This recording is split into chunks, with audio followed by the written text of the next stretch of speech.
What's up, guys? We're gonna have Zaxby's 3 chicken nuggets and a piece of buttered toast for breakfast this morning. Okay, we're gonna eat it like this. Bring my coldest water bottle out of the way. Let me push you back a little bit so you guys can see. There we go. And then we have my big cup of sweet tea, white day. And we gotta talk this morning, guys. We're gonna talk. We're gonna tell a little bit of story time, guys. We're gonna tell a story time. I'm going to tell the story of when I went to jail, guys, for the people who have asked that question before, because you would never know that me have been to the jail, been locked up like a damn dog. Nuh-uh, come on. Hold on. There we go. All right, you better give me a big straw because you won't know I'm a big person. Duh. Oh my God, look at my hair. Hold on, let me puff up this quarter. Hold on.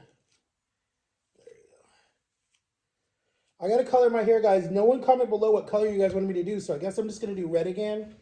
And then, guys, okay, so let me put this over here. You guys gotta go get this. This is a 4-in-1 charger, guys, that you can get off of my TikTok shop. It's called 4-in-1 charger. So it does iOS, Galaxy, and that's basically like Galaxy. And then you have tablets, okay? So it's a 4-in-1. It's a good charger. Up to 8 hours, and it's for your car. See, it's for your car. It's 2 cords. It comes like that on the back, and then it goes inside your car like that. So it does your iPhone, your Galaxy, and your tablet. It's on my TikTok shop. I can't tell you how much it is, but it's on my TikTok shop, guys. So you guys can go get it. And it says iOS, and then it says USB for Galaxy, and then it tells you the temperature. It tells you the time and how much battery, and it's a USB cord. It says something in Chinese that I can't read because I don't read Chinese. So anyways, guys, go get that on my TikTok shop. I just put the video up today. All right, so let's eat. Let's say grace. Dear God, bless this food in this time. In Jesus' name, amen. All right, so they gave me the little Zaxby's sauce. The Zaxby sauce. I was able to do a video today because my parents went to go have lunch with my uncle and my auntie, my two favorite people. My two favorite people that still live in Florida. They don't do a lot of stuff together because my uncle and aunt work and they're teachers. So they don't do a lot together. So I'm happy that they're spending some time together. And then the bread. We got to add a little bit of salt. That's it. Here's the bread. Give me say grace. That's what it. Oh my God, that tastes so good. All right, so let me tell you guys this story of what happened when I went to jail, okay? Yes, I know my shirt is inside out. I was helping my mom move something on the back porch, and I didn't want to get it dirty. Anyways, all right, so let me talk. Because Jama says I eat with my fingers like a gay person, so let me stop doing that. And then my son calls me gay every day. It's so annoying. But he's a kid, and that's what kids do for attention. But I still love you. Anyways, all right. So what happened was, okay, I'm gonna tell you guys exactly what happened. So I was working at this school, right? I wasn't like technically working, like I was getting paid money or whatever. I was basically just volunteering at the school my mom worked at and my brother went to, and a bunch of my friends went to. um, I gotta choke. I just turned 21, like literally just turned 21, right? So my mom was like, well, I don't want you in the house doing nothing all day, blah, blah, blah, blah, blah, right? So I'm like fresh out of high school, not fresh, probably like 3 years, because my dad wanted me to go to college and I didn't want to go to college. So I should have listened to him and go to college, but I didn't want to. I just wanted to take a break because I was tired of having to wake up early and go to school, even though I still woke up early. But anyways, I don't need to tell you guys that. I can tell you guys that later. Um, so I was at this school. I was working. I worked in the front desk. You would walk in the door. You would see the secretary, or you would see the secretary. My mom, who was the other secretary. My mom was like the main secretary, and then next to her was like her helper. And then you would have me, right? And I helped people that would sign in to come see their kids, visitors that would come in to tell kids about different stuff. Um, I would help kids that like hurt their leg and they needed to go in the elevator because the elevator was locked. So I would take the key and go take the kids. I always had to put my visitation. It was like a visitor sticker to be on campus, right? So you knew my name and da da da whatever. So this kid, right? Everybody hated this kid, right? No one liked this kid, okay? And I knew how that felt. So people would warn me about, yo, stay away from this person. This person is bad, blah, blah, blah, blah, blah, blah, blah, whatever, right? So, anyways, this kid made up an accusation. This kid said whatever he said. The police officer pulls me into the office with the principal. The principal is like, hey, this is what was said, blah, blah, blah. We don't believe it, but we think you should just stay home and just like let this blow over, right? So I was like, okay, but I'm like, that's a serious accusation. Like, this is my life. So he was like, we don't think anything will come of it, right? But you should just stay home, right? So what happened was I would watch the kids in the morning, right? In like the lunch area, the lunchroom, right? And you're not allowed to have your phones when you're on campus, right? You're not really supposed to have your phones. Or you can have your phones, but when the bell rings, you have to put your phone away. So I left my phone like right here on the desk because I had like this little desk. And I would go walk around and make sure kids are being quiet, make sure kids are, not fighting, whatever, right? With my little walkie talkie. So I don't know how this happened. We don't even know. We looked at the camera. When I walked away to go around the corner, the kid ran up to my desk, grabbed my phone, put his number in my phone, and text his mom or text his friend or whoever it was something from my phone, right?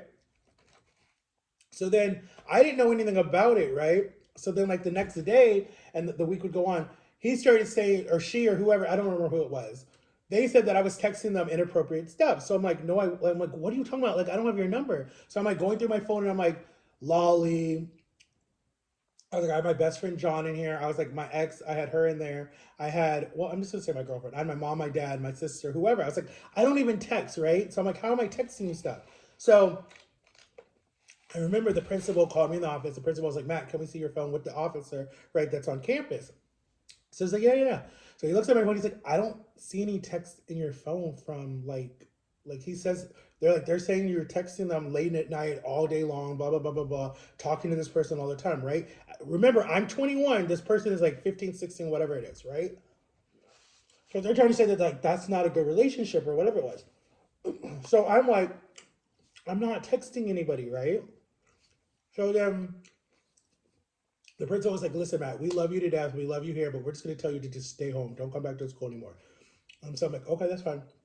So I went home. I like really felt really stressed out, sick to my stomach, couldn't sleep. I told my girlfriend. My girlfriend was like, you didn't do nothing wrong, so don't worry about it.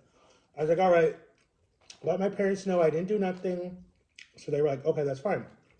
At this time, my mom was in Texas because her mom was dying from colon cancer. So it was just me, my dad, my sister here at the house. And her secretary would come get me and bring me to school every morning. My mom wanted me to stay home when she wasn't at the school because she just didn't feel safe. And I should have listened to her. But me being Mr. Goody Two Shoes and trying to help people and being stupid and letting people take advantage of you, I went up to the school to help the principal and the teacher, right? So anyway, cut to 16 months later. So the next year, 2011, April 2011, April 15th, 2011, there's a knock on my front door, right? So I think my sister forgot something, my mom, my dad, or my little brother, whatever. Nope, there's two undercover officers standing at my door saying, are you Matthew Cross? And I'm like, yes. And they're like, there's a warrant for your arrest. And I'm like, for what? I didn't do nothing. For aggravated stalking. I'm like, first of all, how the hell am I supposed to stalk someone? There's no car in the freaking driveway, right? I don't have a. I'm like, how am I gonna stalk? And at this time, guys, I'm like fat. Like, no, I'm not fat. I think I'm weighing like 215, 220, right? So I'm not too fat, right? So I could walk. But I'm like, how am I gonna stalk someone? I'm like, are you sure? So he's like, again, are you Matthew Cross? I'm like, yes. He's like, this is the address. What's your birthday? Blah blah blah blah. So I'm like, on what charges, right? But because I didn't know the system, I could have refused it. I could have been like, get my lawyer, whatever. I went with them, but first I remember calling my mom.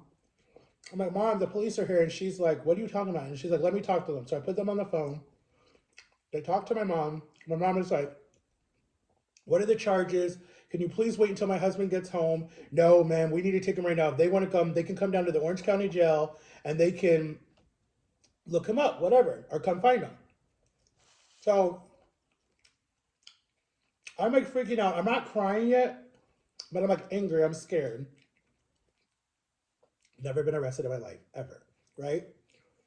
So I'm like scared, and I'm like, okay.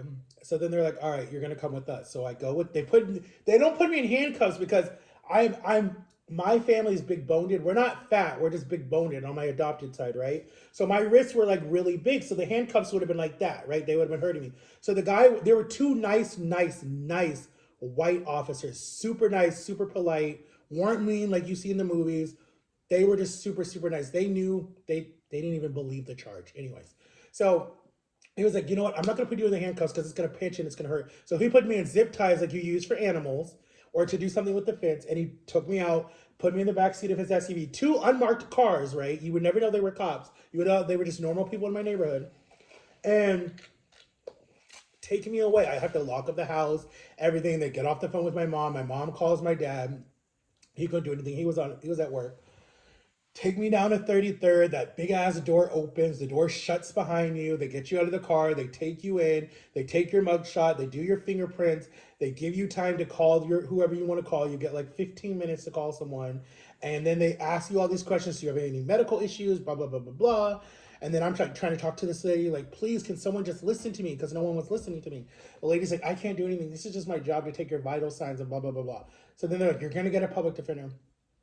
So then you're in this room for like super long, cold, freezing. They give you some nasty ass bologna sandwiches with mustard in a brown bag. And then they take you upstairs, and then you have to hope that you get to go see a lawyer right away or get to go see your judge right away. So then your judge tells you what you're charged with. And they still have that kind of stuff on TV so you can see it. Your first appearance with the judge. If it's on the weekend, you're screwed. You won't see the judge until that Monday. Mine was on a Tuesday, I think it was. So I lucked out. So you're in this room that's kind of like the boys' restroom or something. At like you're in your gym, you know, where it's just like so white and it's just, anyways. So you're like in this little room and people are sleeping, people are cold. At this time, they've already had you take off your clothes. They strip search you. They check everything to make sure you ain't got no contraband, nothing like that. You have to bend over, cough. It's you. It's so it's like you lose your privacy. You have no privacy no more after that. And then they take you upstairs. You go in another holding cell. They call you out by your name. By this time, it was the next morning. It was like April 16th. It was like 7, I think it was like 7 in the morning. So you in that time frame that you're sitting there, you're praying that the judge is like, we're gonna release you because you have no priors. You're gonna go home. You're released that day, right? Not for me. I go upstairs. The judge is like, this is a serious charge, blah, blah, blah, blah, blah. It's a felony, all this different stuff. And I'm like, but I didn't do anything. But nobody would listen to me, right? Because of the color of my skin, right? So then they take you back downstairs. Then they put you in a chain gang because they know that you're not going home, right? So that you leave that holding cell. Then you go outside. You walk all the way to the back where okay, so they're colored, right? So you have the yellow that are misdemeanors. You have the orange that I was that are felonies, and you have the red that is murder, and then you have the blue that's like even higher, right? So I was an orange, my favorite color. You would wonder why it's still my favorite color. So we go to one pod. So we go to this pod, and then the door scans open again. You see all these people when you're walking down the hallway that are laughing at you. It is kind of like the movies where they're looking at you like fresh meat, like, ooh, I want to get you, blah, blah, blah, blah. And then you go in, you meet your CO, right? They give you boxers, they ask you what size you are, and there's another inmate that's giving it to you. They give you a jumpsuit that's blue that has buttons all the way up, and you have to step in it like overalls. They give you boxers, toothbrush, a blanket that's been knitted together by just scraps that itches and it's sharp. It's just, oh my God, it was annoying. And then you get your blue pad that you're gonna sleep on the whole time you're in the jail, right? You take that, you go into this room, people are looking at you because you're new. That noise, it makes this beep when the door is opening, right? They're like, hey, and they do this with their hand, meaning like open up this door, and it's like pod number 12. It was like bulletproof glass, like off the movies, right? You go in there, you can go upstairs, downstairs because of like your height, your weight, or whatever your medical thing is. They won't let you sleep upstairs. They'll make you sleep downstairs. So I think because I said I had asthma and something else, they made me sleep downstairs. So I go in this one room. They tell them like that again to open the other door inside the bubble in the bubble, and then you go in and put your mat down and meet whoever your roommates are. Right? It could be anybody. You're in there with murderers and rapists. Right? Like it doesn't matter when you're a felony. So you go in there and you sit there and you're like, you're thinking to yourself like, is this really happening? Is this real life? Like, and you're just quiet. You're quiet. You don't want to cry because you don't want to show anyone that you're a wuss, right? You want to be tough. Then for breakfast, you get some nasty ass eggs that are frozen, some nasty ass bread that's like almost like hard dough or something. And then you get some nasty ass meat patty that you could use at like a hockey puck. And then they give you this juice that's supposed to stop your, I can't say the word on YouTube because a lot of this stuff happens in there. So they give you this juice that's supposed to stop stuff. Anyways, I'm not going to tell you what it is. But anyways, it stops it for your protection and just, anyways, because people are a lot of, I can't say the word, but they give you this juice that you're supposed to drink that kind of tastes like Gatorade, but you don't have to drink it if you don't want to. You could just drink water at the fountain that barely works. And then all the other mouths that are on there so you don't know what diseases you're getting. Excuse me. So then you can play cards. I learned how to play poker in there. You play a lot of Uno. You watch this little crappy little small TV that's stuck on like a few channels. Like you can watch the news. You can watch Wendy Williams. You can watch the soap operas. A lot of men in there are watching soap operas that are totally straight, but they're watching it because it just reminds them of their childhood with their mother or their grandmother. Or you can watch the Steve Harvey show that was still big at the time. Or you can watch cartoons early on Saturday mornings. And then I stayed in there, guys, 4 months. Something happened to me in there from another inmate that came down from prison who was in there for another charge that basically just, it was like fresh meat. So that scarred me for life. So when that happened to me, I holded it for, I want to say until, so this is April. I holded it until like May, the end of May. And my mom, my sister, my dad, and my auntie were the only people that came and saw me every single Saturday. Because my dad and my sister would come. I remember the first time, like, because you get a visit, they'll be like, "Yo, Cross, you have a visitor, come with us," right? So you go down there. You don't know who's seeing you, right? You just check the list every Saturday because you could get visits every day if you wanted to, but most people got their visits on the weekends. So I didn't really care because I'm like, who's gonna come see me, you know? Like you can call people. You have time to call people. My mom would just be like, "I'm in Texas. I don't know how to get up there. I can't get up there right now. We don't have the money, you know, because they want you for most felonies, you got to do half of whatever your bond is, right? So my bond was like 5,000 or whatever it was. So half of that would have been whatever, and the people would like some people would put up the lease of their house, the lease of their car, their whatever title of something just to get the bondsmith to bail you out, right? Or move money around. At this time, I wasn't getting SSI yet because I could have paid it, right? So my uncle was doing stuff because he was like, this is not right. My aunt was saying this is not right. Other people were like, Matthew doesn't hurt anybody. This is not right. Something is wrong, right? But we never knew what it was because no one would let us see what I was actually charged with, right? So after all this stuff has happened to me and the thing happened to me, my public defender came to see me. She sucked. She was the suckiest public defender, right? This tall black lady that just was like so bossy, so rude. I feel like I feel like it's her fault why I stayed in there for 4 months because she just was not caring about my case. Like there was nothing there, but it's like she couldn't fight it. So, anyways, she saw me the next morning after this situation happened, and it was like a Thursday, and she was like, "What's wrong with you? Something is different." And I was like, I like, she just said I just looked sick, like I looked like something happened to me really bad, and the rooms are private so you can talk to them and no one's allowed to listen. It's just you and your lawyer. So nothing is used against you when you go to trial or something. So I told her what happened. She's like, "Oh, hell no." She's like, "We're getting you out of here now, like ASAP." So she, like, I don't know what she did, but like when she left, she was like, "You're getting out of here. Like, I don't care. You're getting out of here." She's like, so she must have went and called my dad. And I remember I got on the phone that night, told my mom what happened. I was like, "Mom, I can't really talk. The person is like literally right there." So she's like, "Okay, I'm gonna ask you A or B questions. You say yes, say no, say yes, say no." So there was like this gay guy that came in like right before I left, this black gay guy that was like super, super cool, right? Gay people are just fun. Like they're just fun. So like me and him became friends because like he just knew that I didn't deserve to be in there. He's just like, why are you here? You're like a preppy white boy. Why are you here? Like everybody that was in there was cool, but they were like, why are you here? Like there was this guy named New York. I will never forget him. He was from New York, but that was his nickname. He reminded me of who did he remind me of? He reminded me of, oh my god, the guy from Empire, the dude, I forget his name. He reminded me so much of him. Mad cool guy. Like he kept me under his wing. He was like, I got you. Like I ain't gonna let no one mess with you. But when that situation happened to me, he wanted to kill that guy. Like he didn't give him. He was so angry because he was not there that day. He had court that day.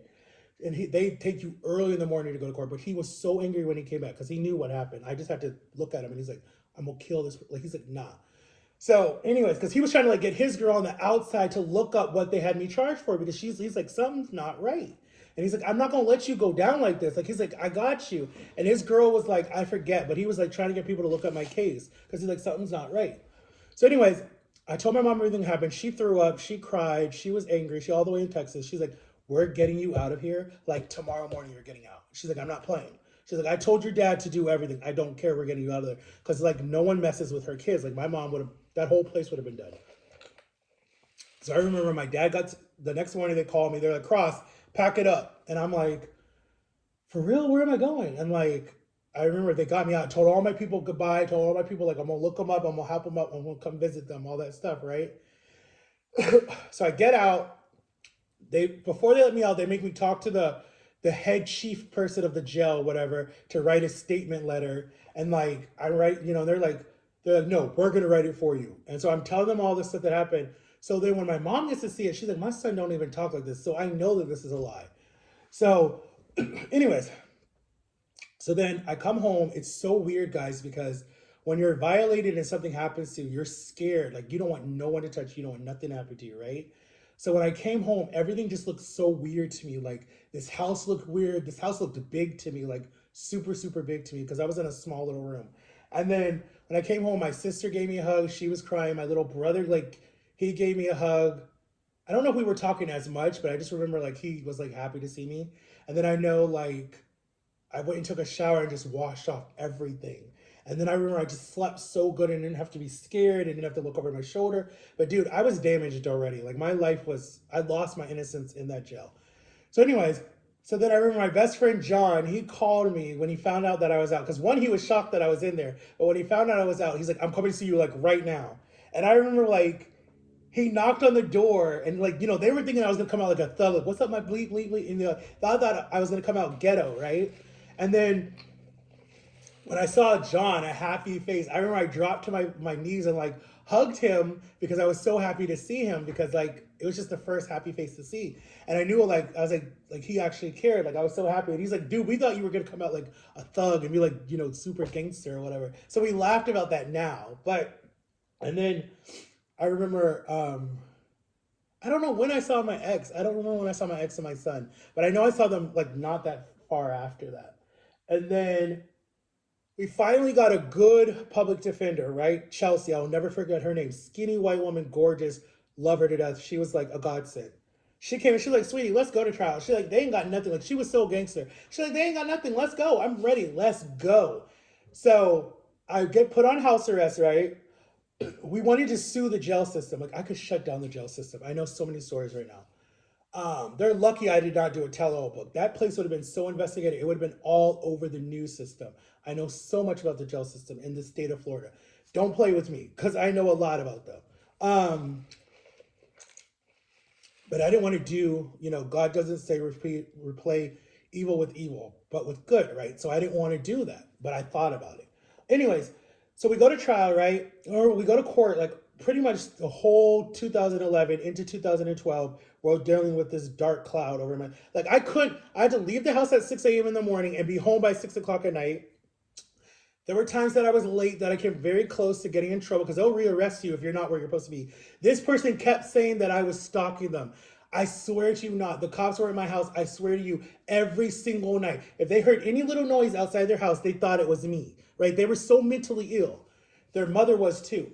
So then the cops would literally come to our house and be like, Matt, what's up? How you doing? Like, we know how you doing. We don't even want to talk about that idiot. Like, they were so mad. They were willing to testify in the trial. They were like, He literally is in his house having dinner with his family, and we're knocking on his door, asking him where he's been. And you can see on the GPS he hasn't even left his address.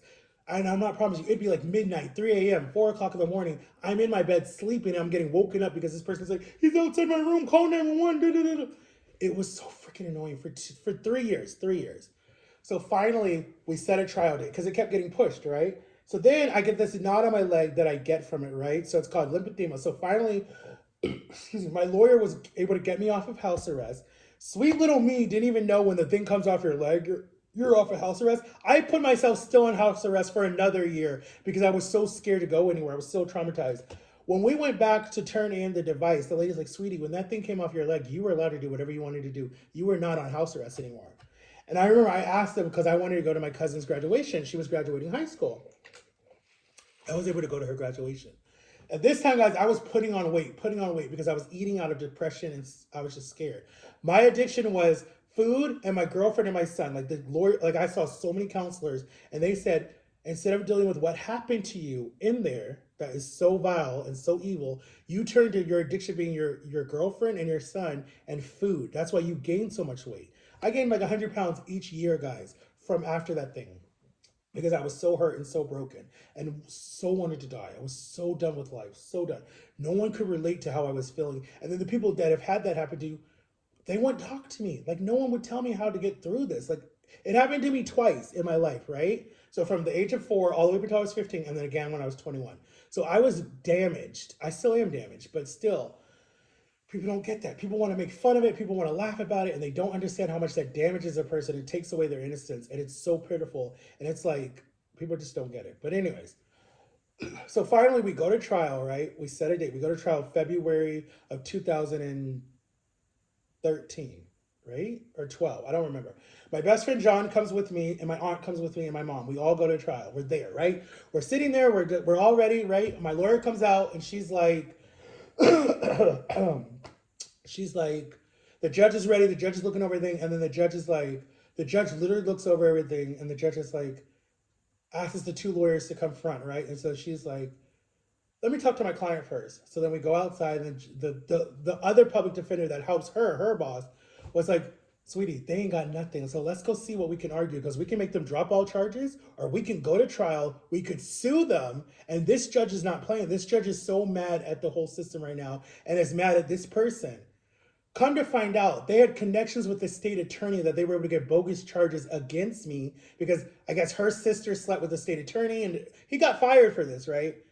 So they were able to bring up bogus charges against me. It was a black card. I'm telling you right now. It was white people against black people. And if it was back in the day, I probably would have been hanged already or killed. And I'm not even playing with you. So the judge was like, oh, hell no. She literally said that. I'm not kidding you. And was like, she was like, case dismissed. And she apologized to me and my mom. She said, Mr. Cross, I am so sorry for what happened to you. I'm so sorry that the system has failed you when you were an innocent man that did nothing wrong. And she looked at the other family and said, you should be ashamed of yourself. You took an innocent person that did nothing to you. I said, be nice to your child, and you destroyed his life for no reason. No reason. Because even the sex crime people looked at everything and was like, there's nothing here, just to make sure. There's nothing here. And then to come to find out, his stepfather or her stepfather, I don't remember if it was a boy or a girl, whoever made up that accusation, was doing something to that kid. And that's what happened. And the mother wanted, she was so mad at herself for bringing that man around her child. They wanted someone to blame. So they blamed me because I'm looking like the stupid retard that's around them. And that's what happened. When everyone warned me about this person, and it's on me too because I didn't listen. So anyways, as soon as the judge dropped that charge, the judge said, do you want to press charges? That's what the judge asked me. And I said, you know what? I could be very evil like them and put them through hell. And I said, no. I said, God will deal with them. And God is dealing with them. That kid has had the miserable life of his life. He turned into a he, she, whoever it was. They messed, I don't know what they did. The mother lost her job, lost her career, ended up homeless. They moved to Georgia somewhere. That person is in and out of jail on their own. The stepfather was charged with all that stuff. He is sitting in prison. And I remember the person went to East River where my brother was. And my brother said that kid was getting beat up every single day for what he did to me. Because what he forgot, and he was new to the school too, there were thousands, and I'm not making up, thousands of kids that loved me that were going to high school the next year, right? One more year. They were begging me to come work at the high school so they could see me every morning at the school, right? So all these kids, when this whole thing was going on, they wrote statement letters. They call it impact statement letters by whatever. So they wrote all these letters, thousands of letters, right, to the judge for whenever we went to trial, right? This could have been in the media. You guys would have saw this on TV because this would have been in the media. But my mom and me were like, let's not do that. We don't want to ruin your name. But when he went to high school, or him or she went to high school, this kid got beat up every single day because of what they did to me. Because everyone was, you're stupid, bleep, bleep, bleep. You did bleep, bleep. Like they were so mad at him or her. I forget who it was. And then, anyway, so they dropped the charges. Everything was completely dropped. My life was still screwed. I remember me and John. I remember we went to celebrate. We went straight to we went straight to Chick-fil-A, got us some food, came home, or actually, my mom dropped me off where John's car was, and I think it was across from Walmart. We went straight to Metro PCS because I didn't have a phone this whole time.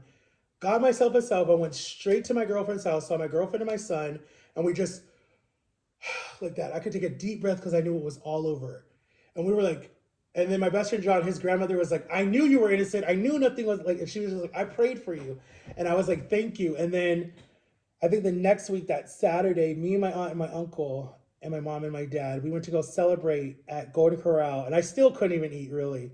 And I just still felt like I would see cops and I was still freaked out. Like I'm still traumatized by police still to this day because they came to my house so much. Not that I did anything wrong. It's just you get scarred for life when stuff happens to you for no reason. Like that's why I'm so uptight when it comes to certain things. When certain things happen, it's like I don't want to go backwards. I want to move out of the state of Florida because I don't like the state of Florida because of that situation. Like it's very bad memories for me here, but there's good memories here too for me. So I try to look at the good ones than the bad ones, and then just try to stay honest and truthful, and don't make up stories and protect yourself. But anyways, with all that being said, now that we're 32 minutes into this long story, all I ate was the French fries. I haven't even touched the 3 little chicken nuggets. Drink a little bit of my juice. I think it's like right here. I don't know if you guys could see that on their camera. But that's my jail story. That's the time I went to jail, basically. um, that was almost, I want to say almost, has it been 13 years ago? It might have been 13 years ago. Because that was 2011.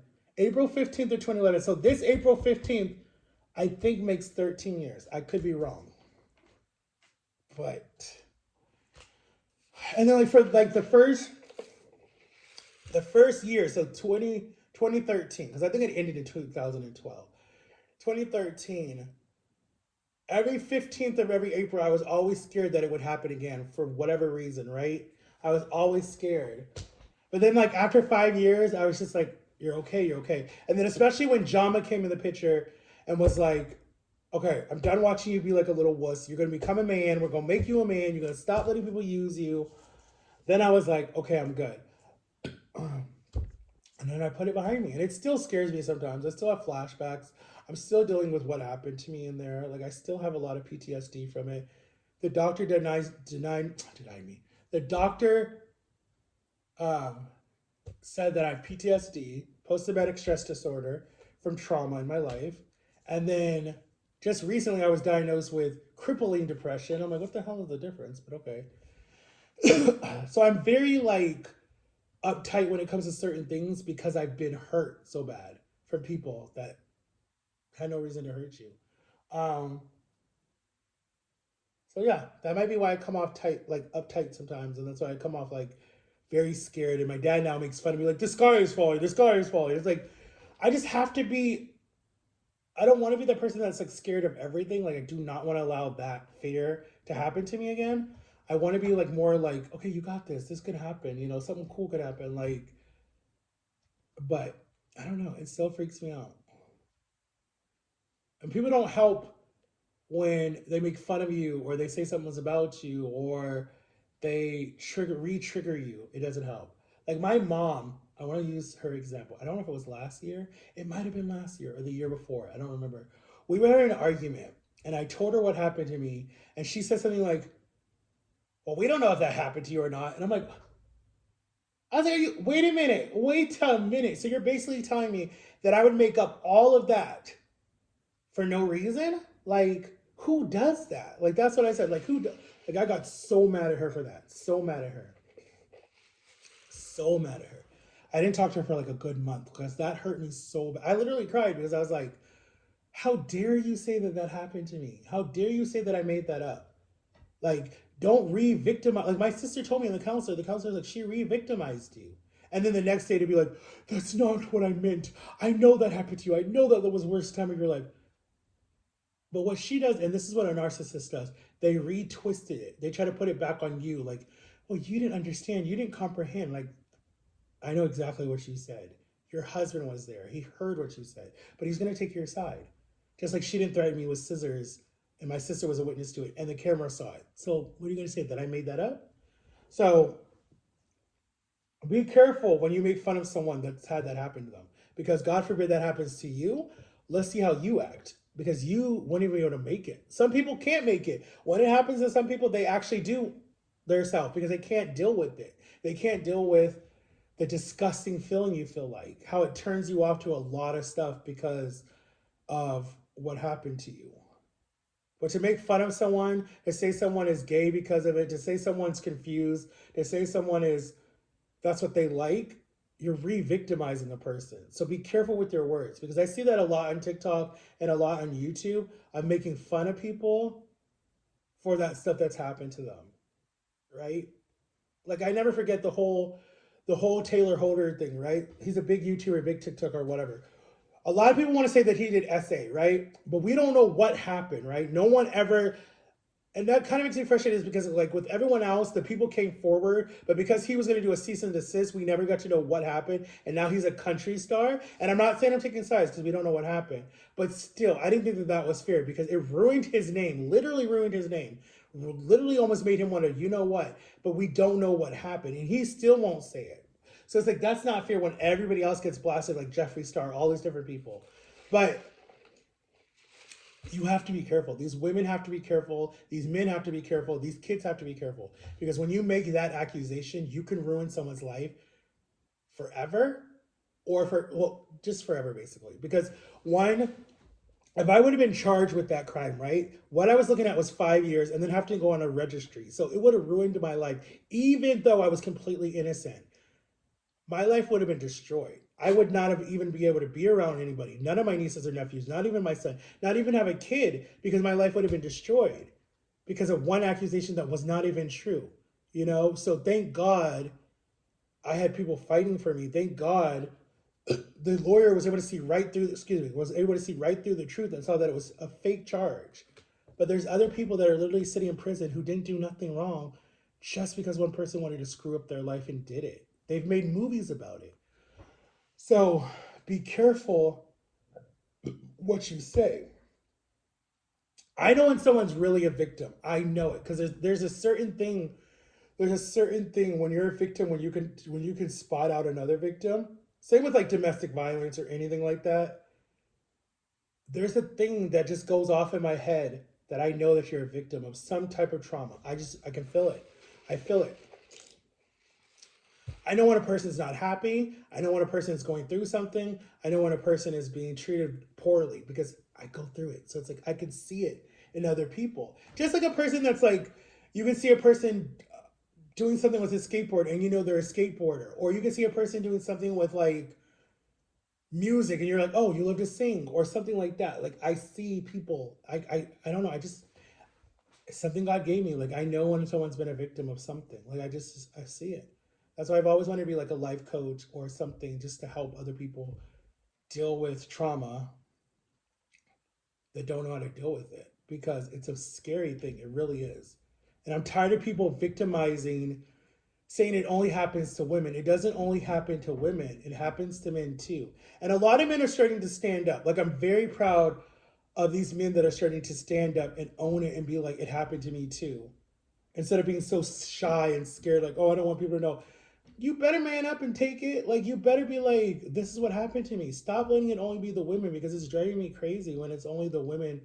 I mean, it's a good thing, don't get me wrong. But the men that are like sitting on the back line, like, oh my God, I don't want to say anything because I don't want people to think I'm this or people to think I'm that or da da da. Who gives a crap? They're always going to title you with something. You're always going to deal with it the rest of your life. You just got to get to a point where you don't care about it. It just hurts when it comes from your family. If it's outsiders, I don't give a crap. Like, I don't care. Like, I'm so thankful that a lot of people don't call me names to my face. They might say it by my back.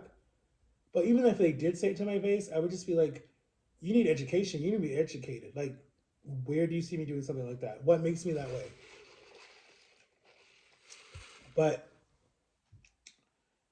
I don't know. I still want to do a book. I just have to find out the right. I don't want to get screwed. I want to write a book, but I don't want to get screwed. I don't want people to just take the money and run and then they never help me with the book. Like, I really would want to do a book or a TV show, something to just like help people with trauma. Like, there's shows out there like that, but I don't know. Like, I'm so angry that I put the weight back on, but I know why I put the weight back on. It's like telling an alcoholic, you're an alcoholic. Don't go back home, but they go back home surrounded by other alcoholics. They're gonna start drinking again. So it's like what my psychologist told me when I did the surgery. She's like, you need to move out of the home. If that's your biggest trigger, get out of the home or you're gonna gain the weight back triple. And so it's like, hello, it happened. I'm not even 6 years out and I probably put on not all the way back, but I feel like I probably will if I won't stop. And this doesn't help, but it's like, I don't know. Sometimes I wish my addiction was something else, but I honestly feel like I probably would have been dead already. Like, yes, gaining weight is bad, but you still live longer with it, depending on how you do it. Like, if I was an anorexic, I probably would have been dead or stuff would have started. That's not true because there's a woman that's super, super, super tiny on Instagram or on TikTok that she's famous because of how skinny she is, and people are worried about her. So technically, yeah, you could be. You could be the biggest person or the smallest person, you know? But I don't know. It's weird. It's like I have people to live for now, but for whatever reason, it's not making me want to make a difference yet. Because I live with so much trauma still, if that makes sense. I don't know if that makes sense. But there's times when I'm just like, what's wrong with you? Like, seriously, what is wrong with you? But it's like, I don't know. I don't know. I don't know. It's weird because when I'm with my sister in DC, it's like I feel so free and I feel so open and I feel like I can conquer anything. And when I'm up there, she doesn't baby me. She makes me do stuff for myself. I mean, I do as best as I can down here for myself. But she like is like, you want to go to the mall? Go to the mall. If you want to go do whatever, go do what you want to do. She's like, but I mean, I want to spend time with you too. So it's like the psychologist up there said there's some type of comfort of why you're still in the home with your parents. There's something that still keeps you here. And she's like, it's just probably you're just comfortable, even though it's still a bad situation for you. So I'm like, that could be true. That could be true. That could be true. Am I ready to move on? I am ready to move on. I am. I think I'd be scared the first 2 nights, but I think I could do it. I know when I was in the jail, like, yes, it sucked. But when my aunt would come see me and people would come see me, I mean, I was losing weight in there because one, I was starving myself, so no doubt I was gonna lose weight. And then two, like I told you, the guy in New York, he was helping me lose weight because we were in the yard exercising, running laps, we were lifting weights, like because he was a bodybuilder, so he was teaching me all the different stuff to do, like he was. I don't even know where he was at. Like I know I've been down there. Like I went down there after the jail. I definitely went and saw all my friends down there for a long time. But I know he had another charge in New York that they were sending him back for, and then a bunch of my other friends were in there for child support, and they were going to be sent to Miami and then sent back to their country. Because I had a lot of Haitian friends that were in there. So I don't know. There was this one guy named Africa that did tattoos in the jail with ink, and I forget what he used. And he was gonna do a bunch of tattoos on me when he got out. Like he was so good with tattoos. And then we made up a whole play in our head. Like we wanted to reach out to Tyler Perry. We had so much stuff that we were planning. Like we were gonna be good, but because everyone says I'm a good talker, so they're like, you could go on TV, you could do all the commercials and stuff, but I don't know what happened to that. But I'm almost 50 minutes in. I'm gonna stop soon because this is a long video, guys. I don't know if you guys like long videos. Um, I know some people watch my videos just for the comfort of my voice. Some people watch my videos just to laugh. Some people watch my videos before they go to bed or when they wake up in the morning when they're getting ready for work or school or whatever. They just like to watch my videos. I don't know. They love my story times. I don't know. But let me know if you guys like when I edit my videos or when I just post them up raw, not edited. Everything is just there. Or should I do it in like two parts? Like part one, part two, part one, part two. But I think I can only do that with like an hour-long video. Because I don't know how you break up 45 minutes. Maybe 15, 15? I don't know. But I love you guys. Make sure to like and subscribe. Go to your Zaxby's. Get you. This is a number 2. It's a 3-piece chicken nugget meal with fries and a drink and some Zaxby's sauce. Their french fries are the bomb dog Tom. I don't even know what the hell I just said. And go get you some right there.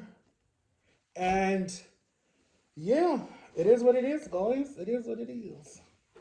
Oh, and go get you this, guys, on the TikTok shop, okay? It's a 4-in-1 charger for your car to go in your little cigarette department, right? So it does iPhone, Galaxy, and iOS, Galaxy, and then it does a tablet. So it's a 4-in-1 charger. I don't know where the heck the other one is. How is it 4-in-1 when I only see 2 cords? I should, oh, you can plug in 2 more. Okay, now I get it. Because it's 1, 2, 2. Okay, that is 4. That is 4. I'm so stupid. All right, let's open it. Let's see what it looks like. Oh, there it is, guys. Look. That's a heavy thing. That's a heavy thing.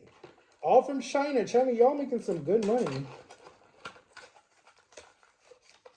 Making some good money, guys. I'll get you guys one. Guys, I might be going away for the summer. I don't know. Like, Jama's going to go back. I don't know when Jama's leaving, but I want to go to the Philippines with her to see her house. And then my parents are going to be going in a month to go see my sister for a little bit. And then I might have got a job, guys. So if I get this job, then I can't go nowhere. I told them probably not until July. I turned 35 this year. My child turns 15 this year because our ages are super close.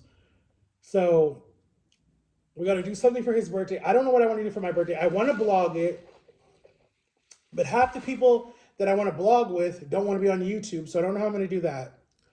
Probably just blog myself. I don't know. I thought about doing Dave & Buster's, SeaWorld, Epcot, Universal, because I still know people at Universal. I could see if they would give me connections. Tickets are not that expensive. Ow. But I definitely know I'll be in DC in July. Oh, and then my best friend Darrell is coming, guys. And we're going to do a part 2 to Oh My God, I'm Fat. And what sucks is that we should have done the video in 2021 when I actually lost all the weight so that it would have looked really cool because now I look exactly the same. So I don't know what we're going to do part 2. We want to do a podcast really bad. I don't know what it's going to be. It's going to be like a Jamaican podcast because she's from Kingston, Jamaica, and I'm from the U.S., even though my birth mom is from Ghana and Haiti or whatever. I don't know. But yeah. If I would have had a cool relationship with my birth mom, what I would have done would have been we could have told, like, she could have told the story of when she knew she was pregnant, unless she was high or drunk and doesn't even remember when she got pregnant. And I would have had her do the story, and I would have turned it like into a documentary. And then I would have met my birth father, who I met but only over the phone, and he died in 2018 from some complications with diabetes. And then I would have had him do a video, even though he was blind and in a wheelchair because he lost his legs. I would have had him do a video talking about like how he knew he had a son out there all these years later, and I didn't even find him until I was 20 something years old. And in 2017 I found him, and he was so happy to hear my voice. And I met my only grandmother on that side before she died, and then my sisters that don't want a relationship with me. So it's funny because I'm the middle kid on both sides, on my birth mom's side and on my birth dad's side. I'm the middle kid, and then on this family, I'm the second baby. So it's kind of funny. But it would have been cool because I felt like my kid, when I had like or whatever, would have had like a lot of sets of grandparents. You know, like I would be like, here's my this is your birth grandmother who gave me life, and your birth grandfather, and then this is your adopted grandparents or whatever. However, it would have went, and then this is your adopted aunts and uncles, and then your real aunts and uncles. And but it would have, anyways. It would have been weird how to explain it, but I don't know that side. I don't know if they thought I wanted something from them or what it was, but I don't know. I just have pictures, I guess. No, but let me know if you guys want me to do a part two of my adoption story, even though we're 50 minutes. I love you guys. I'll talk to you later. And this video is long as heck, and I'm so sorry. And go get you some Zaxby's. And don't forget to get this charger. And check out my TikTok, Max341989. And shout out to my son and Jama and John and Lily and Benita if she's watching this video. And Dura. Peace out. Happy Saturday. Happy almost Valentine's Day. Bye bye.